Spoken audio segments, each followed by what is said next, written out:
basically there's no angle to Polaris because everything is a straight line up to Polaris because they think Polaris is this monstrous star that's so huge that everything goes up the way you can't miss it kind of thing, which if you point straight up in the air.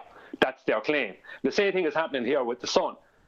But I said to him, I corrected him on the whole angle thing. I said that changes the initial original angle. It makes it completely pointless. Why would you take this initial original angle, move it to the center of your sphere, and then have to throw it out again because you have this new angle? Correct.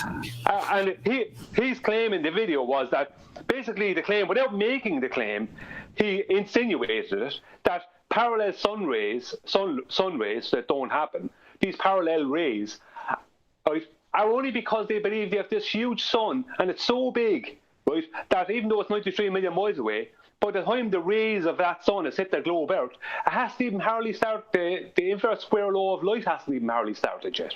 This is what they want you to believe.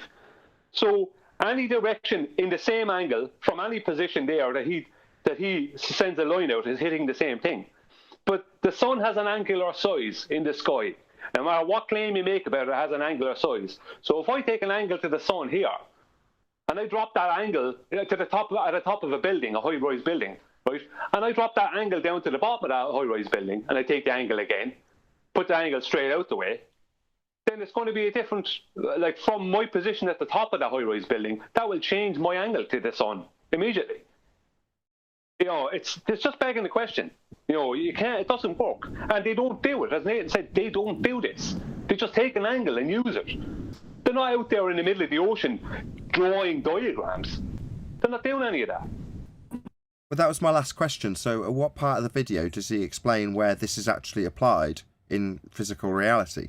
Regardless of his explanation for how he's saying parallel light comes in reality, what I see depicted is triangulation with the sun if you wait a little while for the sun to move. However, on his diagram with the curved surface, it no longer jives, as Brian's just explained, with the original angle that you take. So this depiction could actually have triangulation done with the sun. You just wait for it to move its position.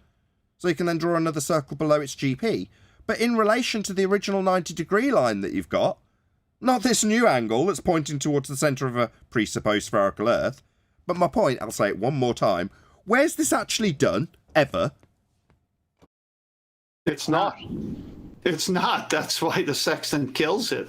And the black swan says, you ain't got art.